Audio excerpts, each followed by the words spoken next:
Seorang murid menyerahkan sebotol racun kepada gurunya, dan meminta gurunya untuk meminumnya. Namun sang guru tidak hanya tidak marah, sebaliknya, dia malah merasa sangat bahagia. Dia langsung mengambil racun itu dan meminumnya.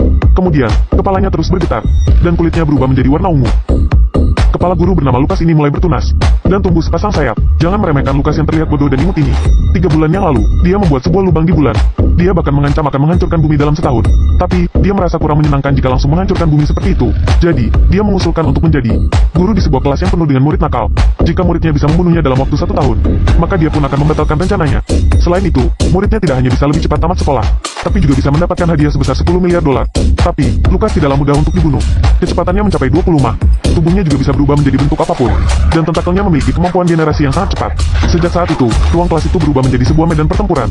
Bahkan, ada juga seorang pembunuh wanita yang menyelinap ke sekolah untuk mencoba membunuh Lukas. Karena pistolnya tidak berfungsi, pembunuh itu pun berganti senjata yang lebih besar. Setelah serangkaian tembakan, pembunuh itu berjalan keluar kelas dengan putus asa. Bajunya sudah Lukas ganti, dan dia juga dihukum untuk menjadi guru bahasa Inggris di kelas itu. Di hari-hari berikutnya, sekelompok murid bandel ini mulai berlatih berbagai teknik membunuh. Asalkan mereka bisa mendapatkan hadiah 10 miliar dolar itu, mereka pun bisa hidup dengan tanpa beban. Hari ini, Sam mendekat perlahan dengan alasan ingin menyerahkan tugasnya. Lalu, dia menikam Lukas dengan pisau yang dia sembunyikan dengan ganas. Akibatnya, dia malah tertangkap basah. Namun, Sam langsung memeluk Lukas.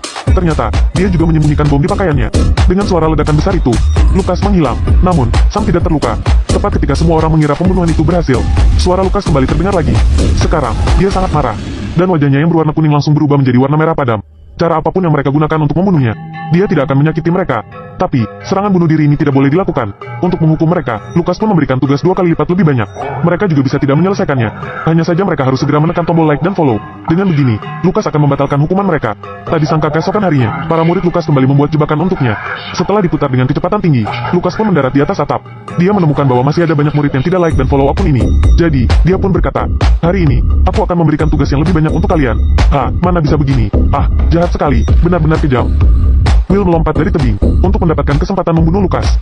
Tanpa diduga, Lukas segera berubah menjadi sebuah jaring besar untuk menangkap Will. Rencana pembunuhan yang terus gagal membuat para petinggi dunia panik. Jika ini terus berlanjut, bumi akan benar-benar berakhir. Jadi, mereka mengirim seorang siswa pindahan, yaitu sebuah robot cerdas. Tanpa mengatakan apapun, robot itu langsung berubah menjadi senapan. Namun, Lukas sama sekali tidak panik.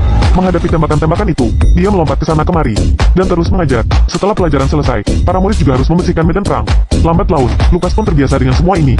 Tapi, para muridnya sudah tidak tahan lagi. Jadi, mereka pun merantai robot itu. Tiba-tiba, sebuah ledakan terdengar, dan seorang anak laki-laki berambut putih jatuh dari langit. Dengan sangat keren, dia mengejek semua murid Lukas tidak berguna, dan berkata hanya dia yang bisa mengalahkan Lukas.